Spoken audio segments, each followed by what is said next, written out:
哈利路亚，撇心高面把的路喏，今天就那汤这些是嘛不喏，油包，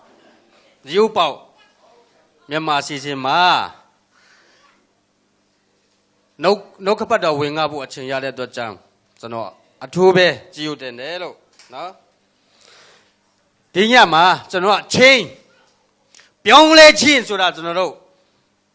不话得打嘛，意思说表来不ผิด的，哈利路亚。大家冇就那种表来亲，แต่要呢แต่要表这样表来亲，不话嘛，那汤这些是嘛表来个表来呀咩，哈利路亚。啊要时代嘛，就那别骗嘛表来么嘞，喏，话漏的路嘛漏到အဲ့လိုမျိုးပေါ့နော်，哈利路亚。အဲ့ဒါခေါင်းရှင်တက်ပြီးတော့မှာကျွန်တော်တို့ချင်းပြောင်းလဲခြင်းအဲ့ဒါကျမ်းစာအရင်ဆုံးဖတ်ရအောင်နော်ကောရိန္သုဩဝါဒစာဒုတိယဆောင် Second Corinthians အခန်းကြီး9အခန်းငယ်19ကောရိန္သုဩဝါဒစာဆောင်ဒုတိယဆောင်အခန်းကြီး9အငယ်19မှာလူအမေရိကခရစ်တော်၌ရှိလျင်အတိတ်ပြုပြင်သောတတဝါဖြစ်သည်ဟောင်းသောအရာတို့သည်ပြောင်းလဲ၍ခတ်သိမ်းသောအရာတို့သည်အတိတ်ဖြစ်ကြပြီဟာလေလုယာကျွန်တော်တို့ဒီညမှာဟောင်းသောအရာတို့သည်ပြောင်းလဲ၍ခတ်သိမ်းသောအရာတို့သည်အတိတ်ဖြစ်ကြပြီဆိုတဲ့အဲ့ဒီကျမ်းချက်နဲ့ကျွန်တော်တို့ဝင်ငါမှာဖြစ်ပါတယ်ဒီမနေ့ကျွန်တော်စာမတ်အတွက်အဲ့ဒီမနေ့9နာရီလောက်ထားပြီးတော့မှစူတောင်းရတဲ့အဲ့ဒီကျမ်းစာဖတ်တဲ့အချိန်မှာကျွန်တော်နည်းနည်းပါပေါ့ Facebook ဖွင့်ကြည့်တယ်အဲ့ဒါမဖွင့်တော့နည်းနည်းစားလို့မကောင်းဘူးအဲ့လိုဖြစ်တော့ကျမ်းစာမမှတ်ခင်လေးမှာနော်နည်းနည်းပါဖွင့်ကြည့်လိုက်တော့ဘာမြင်လဲဆိုတော့အဲ့ဒီ Facebook ထဲမှာ you cannot change your past but you can change your future အဲ့ဒါတခါတည်းမြင်တယ်တကယ်တိုက်ဆိုင်တယ်ကျွန်တော်စာမွန်းနဲ့နော်You cannot change your past, but you can change your future. ဘာပြောလဲကျွန်တော်တို့အတိတ်ဘဝလုံးဝပြောင်းလဲလို့မရဘူးဒါပေမဲ့ကျွန်တော်တို့အနာဂတ်ဘဝမှာနော် future ကျွန်တော်တို့အနာဂတ်ဘဝဆိုရင်ပြောင်းလဲလို့ရတယ်ဆိုတော့အဲ့ဒါ Facebook မှာကျွန်တော်မြင်တွေ့တာနဲ့ okay hallelujah အဲ့ဒါကျွန်တော်ပြောလိုက်တယ်ဘာလဲဆိုတော့ကျွန်တော်စာမွတ်နဲ့တကယ်ပဲတိုက်ဆိုင်တယ်ဖခင်ကအဲ့ဒီပြောင်းလဲခြင်းဆိုတာနော်ဒီညလူငယ်တွေအတွက်နော်အထူးသဖြင့်လူငယ်စီစဉ်ဆိုတော့လူငယ်တွေအတွက်ပြောင်းလဲဖို့ဖခင်တကယ်အလိုရှိတယ်ဆိုတာကျွန်တော်စိတ်ထဲမှာပေါ့နော်အဲ့ဒါ confirm ဖြစ်သွားပြီ hallelujah ဒါကြောင့်မို့ဒီညမှာကျွန်တော်တို့နော်တကယ်ပဲပြောင်းလဲဖို့ကျွန်တော်ဘယ်ဖြစ်မှာပြောင်းလဲမလဲဆိုတာနော်အဲ့ဒါကျွန်တော်တို့နည်းနည်းဆွေးနွေးဖို့ပြတယ်လူတိုင်းပြောင်းလဲဖို့ဟာဖခင်အလိုတော်ရှိတယ်ကျွန်တော်တို့ဖခင်တခင်ကပြောင်းလဲမှုပြောင်းလဲတဲ့အတက်တာတူးတက်တဲ့ကျွန်တော်တို့ဘဝမှာနေ့စဉ်နေ့တိုင်းဖခင်ကမြင်တွေ့ချင်တာဖြစ်တယ်ဟာလေလုယာအဲ့ဒါကြောင့်မို့ဒီညမှာအရင်နေ့ကပေါ့နော်ကျွန်တော်တို့ဖခင်เจ้าပုံမှန်မရောက်နိုင်တဲ့သူဆိုရင်2018မှာဖခင်เจ้าပုံမှန်ရောက်နိုင်တဲ့သူဖြစ်ရမယ်ဟာလေလုယာတကယ်လို့မြတ်နည်းနည်းနောက်ကျတဲ့လူဆိုရင်အရင်ဆုံးရောက်နိုင်ဖို့ကြိုးစားမယ်အဲ့ဒါလည်းပြောင်းလဲခြင်းတစ်ခုပါပဲဟာလေလုယာကျွန်တော်တို့မိသားစုပေါ့နော်မနေ့ဒီတနင်္ဂနွေနေ့မနေ့မှာကျွန်တော်တို့အမေကနောက်ကျတယ်ဆရာတရုတ်အနေနဲ့ကျွန်တော်ဆက်လက်ရှက်တယ်ဆိုတော့ကျွန်တော်ဘာပြုတ်ပြမလဲဆူတောင်းပြီးတော့မှဘုရားသခင်ကအဖြေပေးတယ်အဲ့ဒါမျိုးတော့ဆူတောင်းဆရာမလိုဘူးတဲ့မင်းမကိုကိုငင်လိုက်ပါတဲ့တော့ဆူတောင်းလိုက်တော့အဲ့ဒါဖြေရတယ်လူတွေကတော့ဒါမျိုးတော့ဆူမတောင်းပါနဲ့ခမည်းတယောက်တည်းအလှမပြင်ဘဲနဲ့နော်ခလေးတွေနော်ခုမိန်းမတွေသူတို့တာဝန်အတီးတီးသူတို့မလောက်ခိုင်းပဲနဲ့ရှာဖြစ်ပေမဲ့အဲ့ဒီမိသားစုထဲမှာရှာလဲကြိုးစားပြီးတော့လောက်ပါဆိုတဲ့အဲ့ဒီအပေါ်ကနေစကားကျွန်တော်ကြားရတယ်ဆိုတော့ဒီမနေ့ကျွန်တော်တို့နည်းနည်းပါးပါအရင်တုန်းကထက်ပေါ်တော့နည်းနည်းစောတယ် အဲ့ဒါဘာကြောင့်လဲဆိုတော့ဒီကျွန်တော်ခလေးအငယ်ကောင်နော်ကျွန်တော်ရေချိုးပေးတယ်လေအဲ့ဒါလည်းပြောင်းလဲမှုတစ်ခုပဲဟာလေလုယာဒေါက်တာဒုက္ခသူပြောတာကျွန်တော်တတိရတယ်ဘာပြောလဲဆို तू ကအဲ့ရထားတယ်ရေချိုးတယ်အဝတ်စားတွေလဲတယ်နောက်ပြီးတော့မှ तू ပြေးတဲ့အခါကျရင်သူ့ရဲ့ကားဟိုဟာပေါ့အပြန်မှာစောင်းတယ်တဲ့ तू မိန်းမဟာမြက်လာပါဘာလို့လာလဲမိန်းမရဲ့ဘာဖြစ်လို့နောက်ကျတာလဲအဲ့လိုခဏပြောတော့တနေ့ကျတော့သူ့မိန်းမကလည်းအစောကြီးထပြီးတော့မှနော်ရှားဒုက္ခမထခင်မှာ तू ကရေမိုးချိုးပြီးတော့မှအလှတွေပြင်းတယ်အဲ့ဒီတကားဖွင့်ပြီးတော့မှအပြန်ကနေကားပွားနေစောင်းတယ်တဲ့ဥက္ကမြက်လာအခုဖះကြောင်းသွားမယ်တဲ့အဲ့ဒါဒုက္ခဒုက္ခမဘာပြောဟာဘယ်လိုလုပ်မှလဲခလေးတွေရေမချိုးသေးဘူးဒီမှာဘာမှမလုပ်ရသေးဘူးအဲ့ဒါပဲ तू လုပ်မှလဲရှားဒုက္ခမပြောလိုက်တော့သူ့မိန်းမဘာပြောလဲအခုတတိရပြီလားအော်ရပါပြီနောက်ပိုင်းဆိုရင်ကျွန်တော်လည်းကိုငွေပေးရမယ်တဲ့အဲ့လိုပဲကျွန်တော်တို့ဘဝမှာတခု2018မှာကျွန်တော်တို့မိသားစုဒါမှမဟုတ်ကျွန်တော်တို့အသက်တာမှာပြောင်းလဲဖို့တိုးတက်ဖို့ဖခင်အလိုတော်ရှိတယ်ဟာလေလုယာအမေရန်ဖခင်ကြောင့်နောက်ကျတာတော့နော်ကျွန်တော်တို့2018မှာအဲ့ဒါတွေတော့ဘိုင်ဘိုင်လို့ရမယ်ကျွန်တော်အဖွဲ့ဒီဘယ်သူလဲကျွန်တော်သိတယ်နော်အမေရန်နောက်ကျတဲ့အဖွဲ့ရှိတယ်ရှားတယောက်ကအဲ့ဒီ Bible study တို့ဘာလို့မမီတာတော့တိတ်မမိုက်ဘူးနော်လူငယ်တွေလဲလူငယ်ဘဝမှာအလွတ်လက်ဆုံးမဲ့လူငယ်တွေခလေးလည်းမရှိဘာလည်းမရှိထအဲ့ဒါဖះเจ้าသွားဖို့ပဲဒါပေမဲ့ဟိုးနောက်ဆုံးမှထိုင်ပြီးတော့မှအမေဒါနောက်ကျတဲ့အဖွဲလဲရှိနိုင်တယ်ပေါ့နော်တကယ်လို့မျိုးရှိခဲ့ရင်ပေါ့တိုက်ဆိုင်ခွင့်လွတ်ဟုတ်ပြီကျွန်တော်တို့ဘာပြောချင်လဲဆိုတော့တခုပြောင်းလဲဖို့စူးစမ်းမှာကျွန်တော်တို့လူဖက်မှာပေါ့နော်ကိုဖက်မှာလဲအရန်စူးစမ်းမယ်စုလဲတောင်းမယ်စူးစမ်းလဲစူးစမ်းမယ်တချို့လူတွေကစုတောင်းပြီးတော့မှကိုဖက်မှာဘာမှမလုပ်ဘူးစရန်စာမီပွိုင်းဖြေမယ်လုံးဝဒီမှာစတာဒီစာမကြည့်ဘဲနဲ့စုတောင်းရင်အောင်မလားဘယ်အောင်မလဲစာစူးစမ်းပြီးတော့မှစုတောင်းမယ်အဲ့ဒါမှအောင်မြင်မှုရမှာဖြစ်တယ်ဟာလေလုယာကျွန်တော်တို့အမေရန်ရှုပဲတောင်းတယ်ကောင်းပါတယ်ဒါပေမဲ့ရှုလဲတောင်းမယ်အလုပ်လဲကြိုးစားရမှာပေါ့အလုံးမလုပ်ဘဲနဲ့ဟာကိုတော့ကောင်းစေးပေးလိုက်ပါနော်အဲ့လိုမျိုး ringgit လာစာတိုးပြပါမလုပ်နဲ့ကိုကလည်းကြိုးစားရမယ်ဟာလေလုယာအဲ့ဒါကြောင့်မို့ကျွန်တော်တို့အဲ့ဒါတွေနောက်ပြီးတော့မှတချို့လူတွေကဖြစ်ကောင်းဖြစ်လဲမယ်ဆယ်ဖို့တစ်ဖို့ပေးတဲ့နေရာမှာပေါ့နော်ကျွန်တော်တို့နည်းနည်းအားနေတဲ့လူရှိရင်ရှိမယ်အဲ့ဒါလဲကျွန်တော်တို့2018မှာပုံမှန်ဖျားချမ်းရောက်တယ်လို့ကျွန်တော်တို့ဆယ်ဖို့တစ်ဖို့လဲရောက်နိုင်ဖို့ရကျွန်တော်တို့ကြိုးစားရမှာ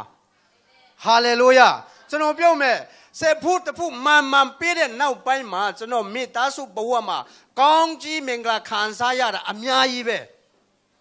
တကယ်ပြောတာကျွန်တော်ဆယ်ဖို့တစ်ဖို့ကိုပမာပြကလေးမျိုးမှာကျွန်တော်မိခင်အတင်းတော်ဘေထနီအတင်းတော်ကိုပို့နေအမြဲတမ်းကျွန်တော်ပို့တယ်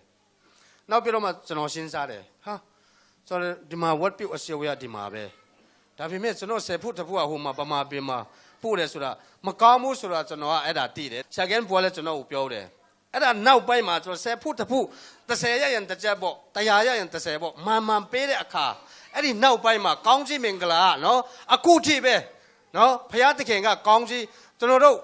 မမြုံလဲနဲ့ကောင်းကြီးအားလုံးအများကြီးချပေးတာကျွန်တော်မြင်တွေ့ပါတယ်အဲ့ဒါကြောင့်မို့ဆက်ဖို့တဖို့မှာနော်တချို့ကျွန်တော်တို့အဲ့ဒီစနေနေ့အစာချံစုတောင်းတဲ့အချိန်မှာပေါ့ကျွန်တော်တို့နည်းနည်းအဲ့ဒီစားရည်တွေဘာတွေ checking လုပ်တဲ့အခါတချို့လူတွေကတလားပြည့်တယ်နောက်တလားမပြည့်အဲ့လိုမျိုးရှိတယ်ဆိုတော့အဲ့လိုမျိုးကျွန်တော်တို့2018မှာပုံမှန်မပေးနိုင်တော့သူဖြစ်ရင်ကျွန်တော်တို့ပုံမှန်10ဖို့တစ်ဖို့ပေးတဲ့အခါကျွန်တော်တို့ဖခင်က तू ကဝမ်းမြောက်မယ်လို့ထင်ကြတယ်မဟုတ်ဘူးအဲ့ဒါကျွန်တော်တို့ကျမ်းစာအရာကျွန်တော်တို့လှုပ်တာဖြစ်တယ်10ဖို့2ဖို့လောက်နော်အဲ့ဒီ10ဖို့တစ်ဖို့မဟုတ်ဘဲနဲ့တခြားပေးတဲ့အခါမှာကျွန်တော်တို့ mission နောက်ဟိုဟာပေါ့ဟို ministry အတွက်ပေးတဲ့အခါမှာအဲ့ဒါကျွန်တော်တို့အပူပေးတာပဲဖြစ်ပါ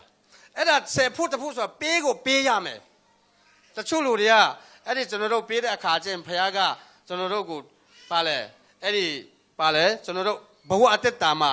ဒီ10ဖို့တစ်ဖို့ပေးတဲ့သူနဲ့မပေးတဲ့သူကအရန်ကွာခြားတယ်ဆိုတာကျွန်တော်တို့တွေ့ရတာဖြစ်တာတဲ့အဲ့ဒါကြောင့်မို့2018မှာ10ဖို့တစ်ဖို့ဖခင်ကြောင့်အမေရန်ပုံမှန်ပေးနိုင်တော့သူဖြစ်ရမယ်ဟာလေလုယာအဲ့ဒါလည်းပြောင်းလဲမှုတစ်ခုပဲဆိုတော့ကျွန်တော်တို့ကောင်းကြီးရချင်တယ်ဒါပေမဲ့ကျွန်တော်တို့ဘဝမှာဘာဘယ်လိုလုပ်ရင်ကောင်းကြီးရမလဲဆိုတာသိပေမဲ့မလုပ်ချင်တာအဲ့ဒါကြောင့်ကျွန်တော်တို့ဒီ2018မှာပြောင်းလဲရမယ်ဟာလေလုယာအပြောင်းလဲတစ်ခုခုအရောက်ရှိတိုင်းဘဝမှာကျွန်တော်တို့မြင်တွေ့ချင်တယ်ဟာလေလုယာအဲ့ဒါလည်းဖခင်အလိုတော်ပါပဲနောက်ပြီးတော့မှကျွန်တော်တို့ဖခင်เจ้าလာရတာပုံမှန်လာတယ်နော်ဖခင်เจ้าလာတယ်ဟောနည်းနည်းဟိုရှာရီကပါလဲပါလဲ Bible study လုပ်မယ်နိုင်ဝက်လောက်နောက်ပြီးတော့မိနစ်20လောက်ဆိုတောင်းမယ်နောက်ပြီးတော့မှ praise and worship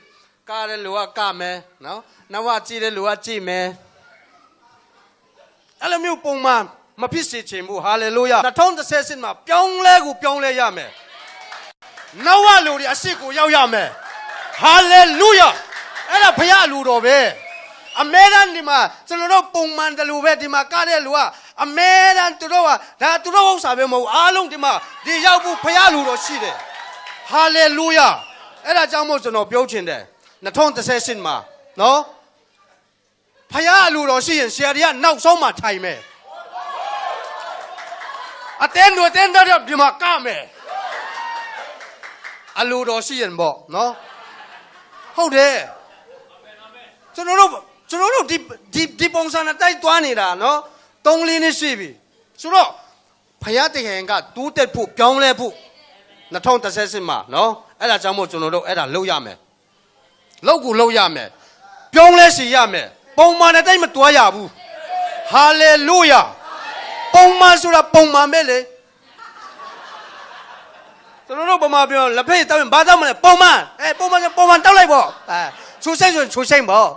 ချိုးပေါ့ဆိုချိုးပေါ့ပေါ့လက်ဖေးဆိုင်လည်းမဟုတ်နော်ဟုတ်ပြီကျွန်တော်တို့2018တော့ကျွန်တော်တို့နပတ်ပဲရှိသေးတယ်ဆိုတော့ကြိုးစားရမယ်အရောက်ရှိတိုင်းမှာကျွန်တော်တို့ဒီဖျားเจ้าမှာဖျားတခင်ကနော်ကျွန်တော်တို့ကိုနီလန်အမျိုးစုံနဲ့စကားပြောတဲ့ဖျားဖြစ်တယ်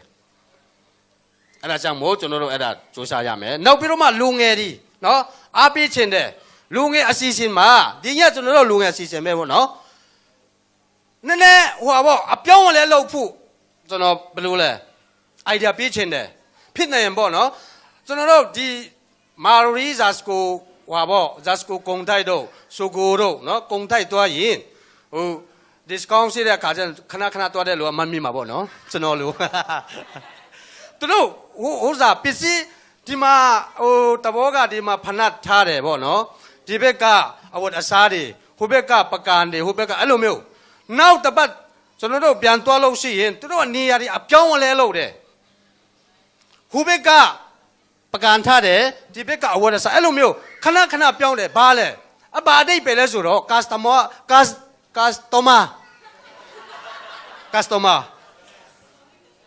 ဘာမှလို့ဘယ်လိုပြောလဲဟာဘာမှလို့ customer ရေဝိုက်သူဒါဆိုရင်ငပိဘာမှလို့အင်္ဂလိပ်လိုဘယ်လိုပြောမှလဲငပိပဲဘောအင်းဒါငပိမမိုက်ပါဘူးကွာအင်းဒါငပိဆိုတာဒါတော့အင်္ဂလိပ်မှာသူတို့ငပိမရှိဘူးအဲ့လိုဖြေရတယ်ဒါအဖြစ်အမှန်ဆုံးပဲဟုတ်ပြီရေးဝိုင်သူလာတဲ့အခါဟာအရင်တော့ဒီမှာဟွာထားတာပဲဟာကျွန်တော်နည်းနည်းကျွန်တော်တို့ဟွာပေါ့ဘယ်လိုပြောရမလဲထူးဆန်းတယ်ပေါ့နော်ထူးဆန်းတယ်အဲ့လိုပဲကျွန်တော်တို့ဒီမှာဖြစ်နိုင်ရင်ပေါ့ကျွန်တော်တို့ worship စနေပြီ worship ပြီးတဲ့တခါတဲ့နော်ဒရာမာတွေတချို့ဒရာမာကောင်းတင်မယ်အဲ့ဒီဒရာမာ9မိနစ်မှ10မိနစ်လောက်ပေါ့နော်ဟိုတဘောကဟွာပါလဲ Titanic ဖြစ်မယ်ပေါ့အဲ့လိုမျိုးလူတွေကနည်းနည်းထူးဆန်းအောင်အဲ့လိုလှုပ်ဖို့ကြိုးစားရင်ကျွန်တော်တို့အဲ့ဒါအရေးကြီးတယ်နော်ကျွန်တော် ว่าเอ็งเลนไงมาณทองติดก้านี้ณทองพอเราสิเดตั้งว่าเลยอาเชียงมาบ่เนาะณทองติดกันณทองงาบ่เอ็งเลนมานี่แก่เด้ไอ้ตรงว่าตัวพระเจ้ามาไอ้ลูอပြောင်းอะไรလောက်ကြတယ်လူငယ်တွေကဆိုတော့အဲ့ဒီသူတို့ကျွန်တော်တို့အခုပုံမှန်တိုင်းပဲဒီတိုင်းပဲတနစ်ပတ်လုံးချမ်းမင်းနောက်ပြီးတော့မှSunday School အဖွဲ့တွေဟိုဟာလဲစူတောင်းအဖွဲ့အဲ့လိုလာတယ်အဲ့ဒါတော့တခါတလေငင်းငွေ့တယ်လေဆိုတော့အဲ့ဒါ worship ပေးတာနဲ့တခါတည်းဒီမှာဘာမှမပြောဘဲနဲ့အဲ့ဒီဟွာပေါ့ drama အဖွဲ့တွေတက်ပြီးတော့မှသူတို့ action လုပ်လိုက်ဖို့နည်းနည်းထူးခြားတယ်လေထူးဆန်းတယ်အဲ့ဒါစူတောင်းပြီးမှလုပ်ဖို့ကျွန်တော်ပြောတာနော်ပွဲလုပ်ဖို့ပြောတာမဟုတ်ဘူးအဲ့ဒါခေါင်းဆောင်တွေကျွန်တော်နည်းနည်းအကြံပေးချင်တာဖြစ်နိုင်ရင်ပေါ့နော်ပြောချင်တာကျွန်တော်တို့ what ပြုတ်တယ်နော်ဟို praise and worship ဒီပုံစံတိုင်းပဲတွားရမှာလားဒါမှမဟုတ်ရင်တခြားနေတဲ့ဖခင်ကို worship လုပ်ရမလားဆိုတာကျွန်တော်တို့စဉ်းစားဖို့လိုတယ်ဒီပုံစံကျွန်တော်အမြဲတမ်းကလာပဲစားရင်တော့ဘာဖြစ်မှာလဲကလာပဲဖြစ်ကုန်မှာပေါ့အဲ့လိုပုံစံပေါ့ဟုတ်တယ်မလားအားကြောင့်မို့ဟိုရှားစင်ပေါပွားလည်းတင်တန်းပြတော့အဲ့ဒါပြောတာကျွန်တော်မှတ်မိသေးတယ်လူငယ်တွေကမှတ်မိသေးတယ်လားမသိဘူးနော်အဲ့အပြောင်းလဲနည်းနည်းလောက်ရမယ်အဲ့ဒါဆိုရင်ကျွန်တော်တို့လူငယ်တွေကလည်းနည်းနည်းတက်ကြွမှာဖြစ်တယ်နော်ဒါကြောင့်မို့ကျွန်တော်တို့ဟိုကောင်းဆောင်တွေနည်းနည်းစုတောင်းပြတော့မှကျွန်တော်ဘယ်လိုလုပ်ရင်ကောင်းမှာလဲဒီလူငယ်တွေတက်ကြွအောင်နောက်ပြီးတော့မှဝိညာဉ်တော်ဖြစ်တွေ့မှုမခံစားတဲ့လူတွေကပေါ့နော်ဘယ်လိုလုပ်ရင်တော့ခံစားနိုင်မလဲပေါ့နော်ကျွန်တော်တို့ကောင်းဆောင်တွေပဲအမင်းသားရောက်ရင်ကောင်းမလားနော်တခါတလေချင်းကျွန်တော်စဉ်းစားတယ်ဒီမှာညီမငယ်လေးတွေပေါ့နော်ကလေးငယ်တွေတခါတလေတလမှတခါပေါ့သူတို့အချိန်ပေးလိုက်ပေါ့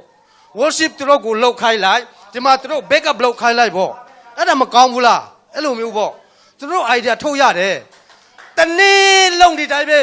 အဲ့ဒါတွားတာတဲ့အဲ့လိုမျိုးအမျိုးတခါတလေကျွန်တော်တို့ဆရာကြီးအားလုံး worship လောက်ခိုင်းလိုက်ပေါ့ရတယ်လေကျွန်တော်လောက်ချင်တယ်အကောင်းပြောတာကျွန်တော်တို့ရှာဆိုတော့ရှာနေဆိုတော့လေတခါတလေကျွန်တော်တို့ဒီ plan ရောက်တယ်ဒါပေမဲ့ plan မရောက်လုံးဝမရောက်တည်တဲ့ဒီကလေးငယ်တွေပေါ့နော်သူတို့နောက်ပြီးတော့မှအဲ့လိုအမျိုးမျိုးပေါ့အဲ့လိုလုပ်ရင်တော့ကျွန်တော်တို့ဒီကျွန်တော်တို့ what ပြုတ်အစည်းအဝေး what ပြုတ်အစည်းအဝေးပေါ့ praise and worship မှာပေါ့နော်နည်းနည်းဖရားရဲ့ကျွန်တော်တို့မမြန်ဖို့တဲ့နော်အရာအားလုံးကိုကျွန်တော်တို့မြန်တွေ့မှာဖြစ်ပါတယ် hallelujah အဲ့ဒါကြောင့်မို့ကျွန်တော်တို့စူးစမ်းရအောင်ထူးခြားတဲ့အရာတစ်ခုခုကိုလုပ်ကြည့်ရအောင် hallelujah ပုံမှန်အတိုင်းမတော်နဲ့အိမ်မှာပဲဒီလိုပါပဲကျွန်တော်တို့မိသားစုတွေစူတောင်းအစည်းအဝေးလုပ်ကြတယ်လားမသိဘူးကျွန်တော်တို့ကလုပ်ပါတယ်ကျွန်တော်တို့ညမှာကလေးတွေနဲ့ပေါ့နော်ဟိုသူတို့အဲ့ရမဝင်ခင်ပေါ့အဲ့ဒီကျမ်းစာဟို chapter 1 chapter ဟိုမေတ္တာကနေစတယ်အခု revelation ဟိုဗျာတဲ့ရောက်နေပြီကျမ်းစာဖတ်ပြီးတော့မှကလေးတွေနဲ့အားလုံးစူတောင်းတယ်အဲ့နောက်ပြီးတော့ကလေးကိုအိတ်ခိုင်းတယ်အဲ့ဒါစာဒမာနကအယံကိုကြောက်တယ်နော်ကျွန်တော်တို့အိမ်မှာအဲ့လိုမျိုးပေါ့မိသားစုဟိုစုတောင်းအစည်းအဝေးလုပ်တာကတော့တကယ်ပဲကျွန်တော်ဘဝမှာနော်ဖခင်ကအလိုတော်ရှိတယ်ဆိုတာကျွန်တော်ကတက်တည်ခံချင်တာဖြစ်ပါတယ်ဟာလေလုယာအရင်တော့ကကျွန်တော်အဲ့လိုပါလဲအမှုတော်မဆောင်ခင်ပေါ့နော်ဟိုကနည်းနည်းပလုပ်တဲ့အချိန်မှာဆိုရင်တော့နော်အဲ့လိုမျိုးလုံးဝမဖြစ်ဘူးခလေးတွေကဟိုအဖေရောက်ရင်တော့အရင်မူးလာမှာပဲအဲ့လိုမျိုးပေါ့သူတို့ကစိတ်ထဲမှာဒါပေမဲ့ကျွန်တော်ပြောင်းလဲတဲ့အခါမှာတကယ်ပဲပြောင်းလဲတယ်ဟာလေလုယာပြောင်းလဲတယ်ဆိုရင်ပြောင်းလဲရမယ်တချို့လူတွေကပြောင်းလဲတယ်လွတ်လပ်ကြီးကြရင်ပြန်တောက်တယ်ဟာအဲ့ဒါဘာသဘောလဲပြောင်းလဲတယ်ဆိုရင်ကျွန်တော်တို့အစ်စ်မှန်ပြောင်းလဲခြင်းဟာလေလုယာဟိုမရောက်ဒီမရောက်မလုံးနဲ့ပြောင်းလဲပြီဆိုရင်ပြောင်းလဲမတောက်တော့ဘူးမတွားတော့ဘူးမစားတော့ဘူးမငုံတော့ဘူးအာမင်အဲ့လိုကျွန်တော်တို့ကြိုးစားမယ်ကိုယ့်ဘက်ကလည်းကြိုးစားမယ်ဆိုလဲတောင်းမယ်ဟာလေလုယာနောက်ပြီးတော့မှကျွန်တော်တို့ဒီမှာအများအပြားပေါ့နော်လူငယ်တွေအလုပ်သမား waiter waitress လုပ်ကြတယ် ကျွန်တော်အားပေးခြင်းတယ်တက်လုံးမှာဒီအလုပ်ပဲလုပ်မယ်လို့မစင်စားနဲ့တနေ့တစ်ချိန်ချင်းကျွန်တော်လဲ boss နေရာရောက်မယ်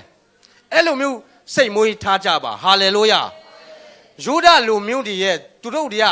ဒီလောကမှာသူတို့ရောက်တဲ့နိုင်ငံမှာဘာဖြစ်လို့အထိတ်အတန်းမှာသူတို့ရောက်နေတယ်လဲဆိုလို့ရှိရင်ဒီယူဒလူတွေကပေါ့နော်ဂျူးလူမျိုးတွေကရောက်တဲ့နေရာမှာစပွဲတူလုပ်ရင်လုပ်ရပါတယ်ဒါပေမဲ့ကျွန်တော်အဲ့ဒီတပဝလုံးမှာဒါအလုပ်မလုပ်ဘူးအချိန်တန်ရဲ့ဖျားချီးမြှောက်မယ်အဲ့ဒီအချိန်မှကျွန်တော်က boss နေရာရောက်မယ်ဆိုတာသူတို့စိတ်ထဲမှာအဲ့ဒါမှတ်ထားပြီးတော့မှအလုပ်ကြိုးစားတယ်ကျွန်တော်တို့အထူးသဖြင့်ချင်းတွေပေါ့နော်ယုံမင်းတွေဟာဒီလိုပဲပေါ့ကွာဟိုနောက်ပြီးမှပကံရှိတာပဲပျော်ပါတယ်အဲ့ဒါနဲ့ဂျင်းတဲ့လူအများကြီးရှိတယ်မဂျင်းတဲ့နဲ့နော်ကျွန်တော်လည်းတနေ့ကြာရင် boss နေရာရောက်နိုင်တယ်လို့နော်မြုံလင်းချက်ရည်ရွယ်ချက်ကြီးကြီးမားမားထားပါဟာလေလုယာလူငယ်တွေဟာလေလုယာအဲ့လိုမျိုးလူတယ်အမေရန်သူများနောက်မှာမနေရဘူးဟာလေလုယာ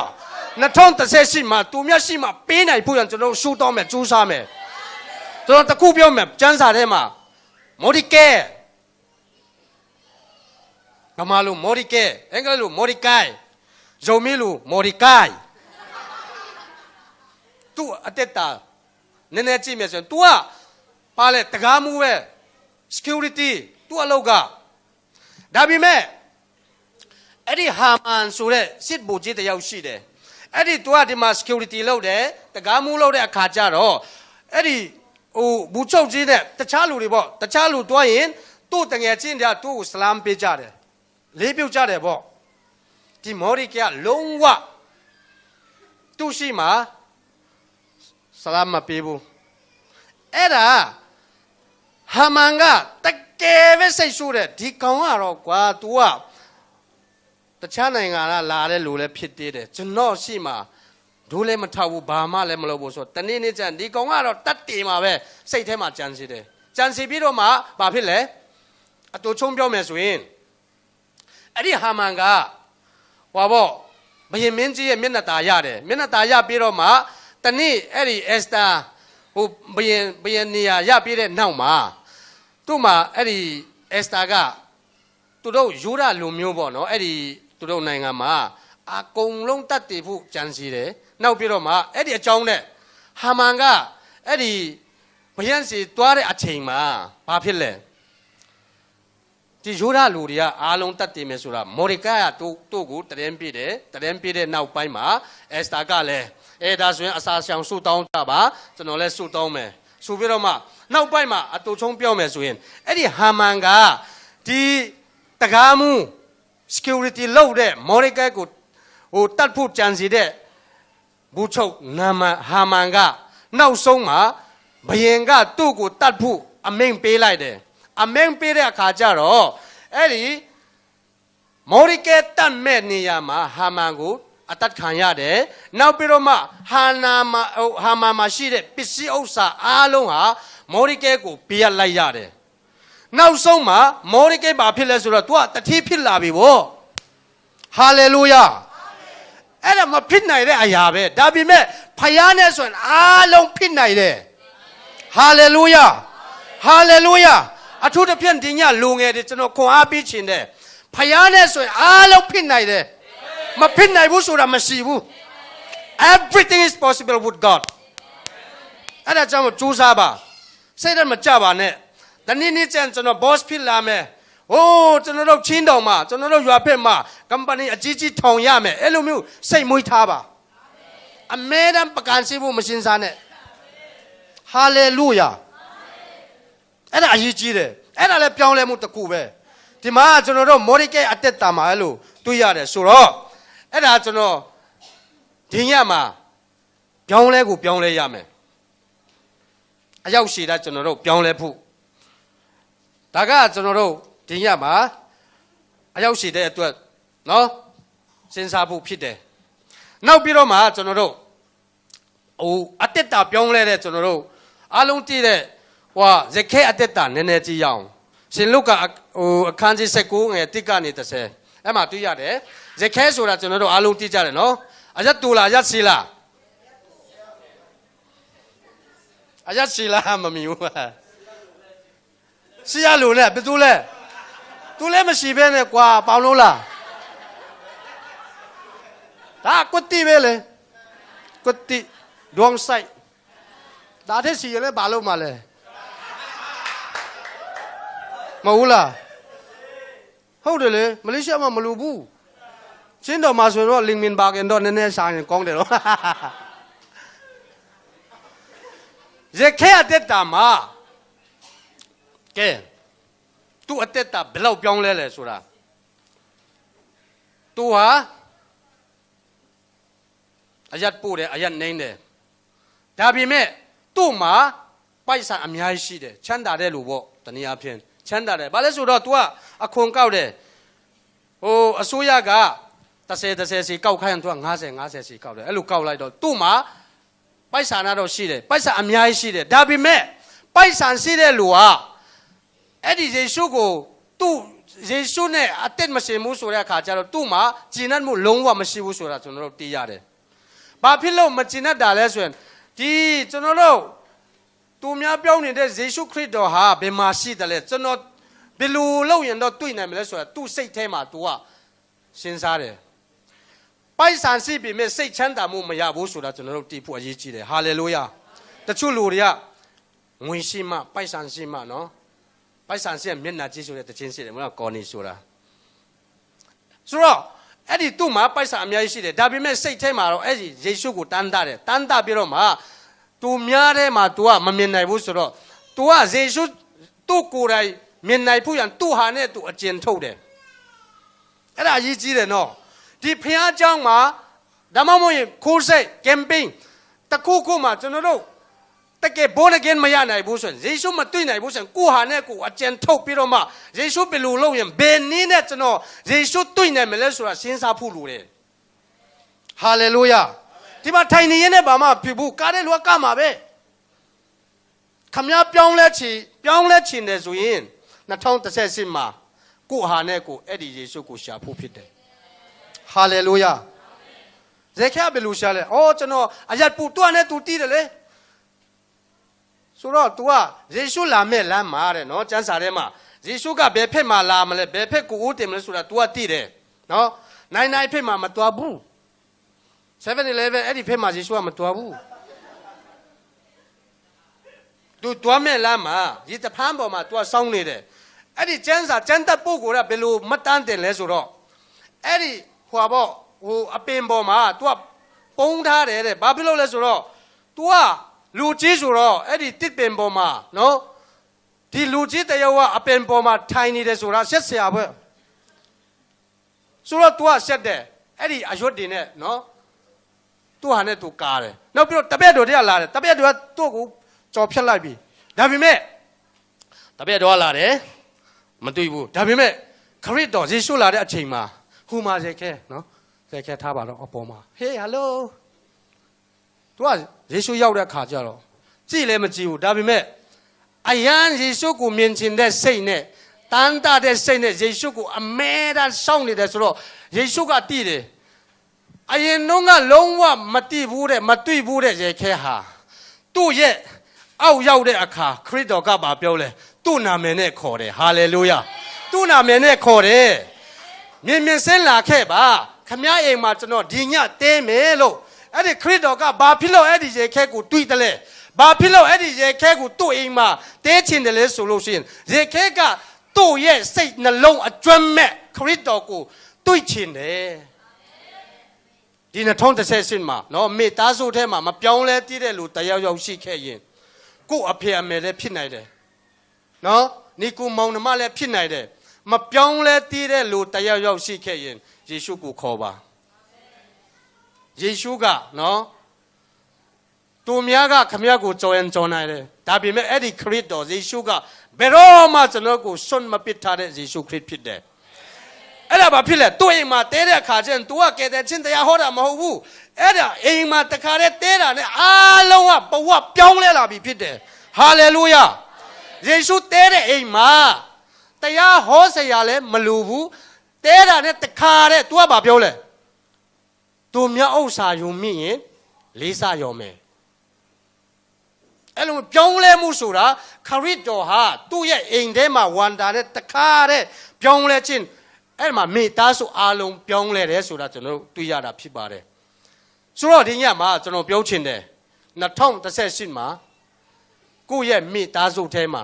ဒါမှမဟုတ်ရှင်ကျွန်တော်အတင်းတော်ထဲမှာဒါမှမဟုတ်ကျွန်တော်အတိုက်ဝဲမှာပေါ့နော်တယောက်ယောက်မပြောင်းလဲသေးတဲ့လူရှိတယ်ဆိုလို့ရှင်ကျွန်တော်တို့ယေရှုကိုခေါ်ဖိတ်ပြီးတော့မှပြောင်းလဲကိုပြောင်းလဲရမယ်ဟာလေလုယာအဲ့ဒါပထမချက်ဒုတိယကျွန်တော်တို့ဘယ်သူအသက်တာမှာကျွန်တော်တို့ဟိုခေါ်နာယူမလဲဆိုတော့ထောင်မိုးပြောင်းလဲတဲ့ထောင်မိုးအဲ့ဒါတမန်တော်16-25မှာတွေ့ရတယ်ဘောလုံးနဲ့တိလာတော့ဟာနော်ထောင်ကြတယ်ထောင်ကြအဲ့မှာသူတို့ကထောင်ကြတယ်ထောင်ထဲမှာနေရာကထောင်ထဲနော်အခြေအနေကပါလေဒဏ်ရာနဲ့ပြိနေတယ်ဒဏ်ရာနဲ့ပြိတယ်အဲ့ဒီအခြေအနေကတချင်းဆိုဖို့နော်ဆူတောင်းဖို့လွယ်မှာမဟုတ်ဘူးဒီမှာချိန်တုံးနဲ့အဲ့ဒီသူများရိုက်တဲ့နေရာမှာပေါ့နော်သူခေါင်းတွေနော်ခြေထောက်တွေတို့တွေအားလုံးရိုက်တယ်နောက်ပြီးတော့မှဘာဖြစ်အောင်မလဲအခြေအနေကဗိုက်ဆာမှာပေါ့ထောင်ထဲမှာဗိုက်ပြိမှာမဟုတ်တာဗိုက်ဆာမယ်နော်အိမ်မှာလည်းခဏခဏစာတတ်တယ်ဆိုတော့ထောင်ထဲမှာတော့စာတာပေါ့အချင်းကပဲချင်းလေသူတို့ရှုတောင်းတဲ့အချင်းကပဲချင်းလေညတခေါင်ရန်ကျွန်တော်တို့က7နာရီကနေ10နာရီအခု10နာရီကွက်တိဒါပေမဲ့ကျွန်တော်တို့ကအလုပ်လဲတိတ်မပင်ပန်းဘူးပေါ့နော်အခုမွန်ပြပြောတယ်လို့ကျွန်တော်တို့အဖွဲ့မင်္ဂလာဆောင်ပွဲတွားတဲ့လူဆိုရင်တော့လမ်းပေါက်အပြည့်နဲ့ကျွန်တော်တို့ဘိုက်ပြည့်နဲ့အဲ့ဒါတော့မှစုမတောင်းစင်ကြဘူးဘိုက်ပြည့်ရင်တော့အိတ်ချီလာပြီကွာကျွန်တော်တို့စင်ပေါ်လို့တီလာတော့နော်စဉ်းစားကြည့်မယ်ထောင်ထဲမှာနောက်ပြီးတော့မှနေရာကထောင်ထဲကျွန်တော်တို့ဒီမှာဘုရားကျောင်းထဲမှာနော်အဲကွန်နဲ့အတားလေးအေးစေးဆိုပြီးတော့ကလေးတော့မမွေးပါနဲ့နော်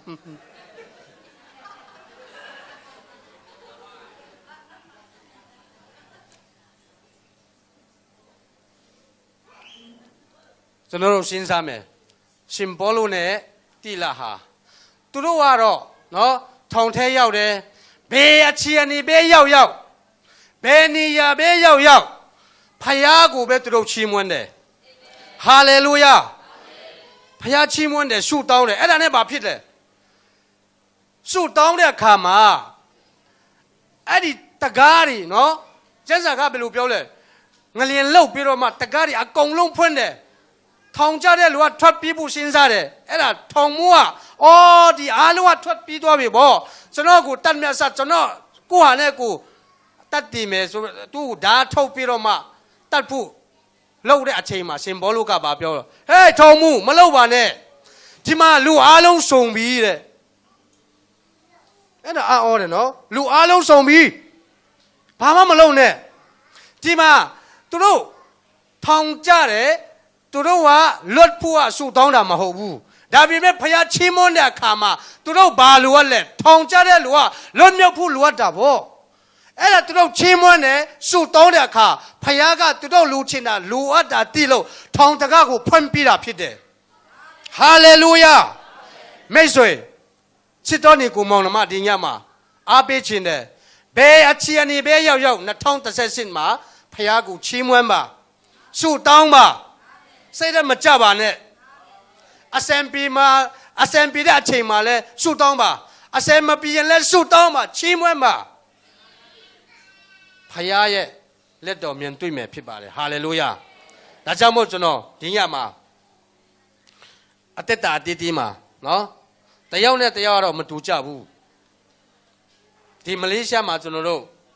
နည်းနည်းခက်ခဲတဲ့လူတွေရှိရင်ရှိမှာပေါ့အစံပြေတဲ့လူရှိရင်ရှိမှာပေါ့အဲ့ဒါကတော့ထားလိုက်ပါတော့2018မှာကျွန်တော်ဘဝပြောင်းလဲဖို့ကျွန်တော်ကဘာတွေပြစ်ထားရမှာလဲမကောင်းတဲ့ဟာတွေကိုကအတိဆုံးပဲတဘောကဆေးလိပ်မဖြတ်နိုင်တဲ့လူဆိုရင်ဆေးလိပ်ဖြတ်ဖို့စဉ်းစားပါ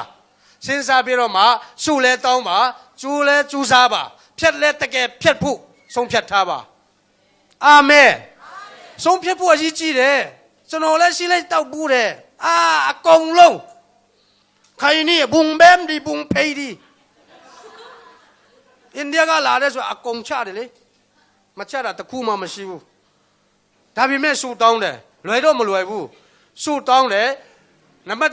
1စိတ်ဆုံးဖြတ်မှုအရေးကြီးတယ်ဆူတောင်းပြီးတော့မှဆုံးမဖြစ်ရင်လည်းဒီကနောက်ဆုံးက10ခါလောက်လာတတ်တယ်နော်နောက်ဆုံးဆိုတော့မဖြတ်ခင်မှာပေါ့နော်အမိုက်ပုံးထဲမှာခိုင်နေဘူးဒီစားတာကလေးတွေယူပြီးပါစတာတယောက်နဲ့ဒါတော့မကောင်းဘူးနောက်ဆုံးထားခဲ့တယ်အိမ်မှာ7 နာရီလောက်ကလေးတွေအိပ်ပြီးဆိုတော့ဟိုမှာပစ်ထားတယ်နော်ဟဲ့ तू တည်တယ်ဆိုတော့ပြန်ပြီးတော့မှကောက်ရတယ်အဲ့ဒါစိတ်ဆုံးဖြတ်ဖို့အရေးကြီးတယ်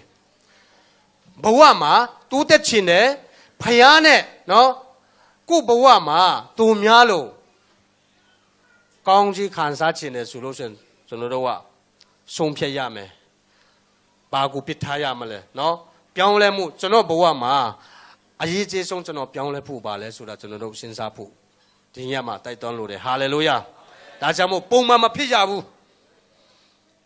2018မှာဘဝမှာမိသားစုမှာနော်အတင်းတော်မှာပြောင်းလဲမှုတစ်ခုခုတော့တွေ့ရမှာဟာလေလုယာ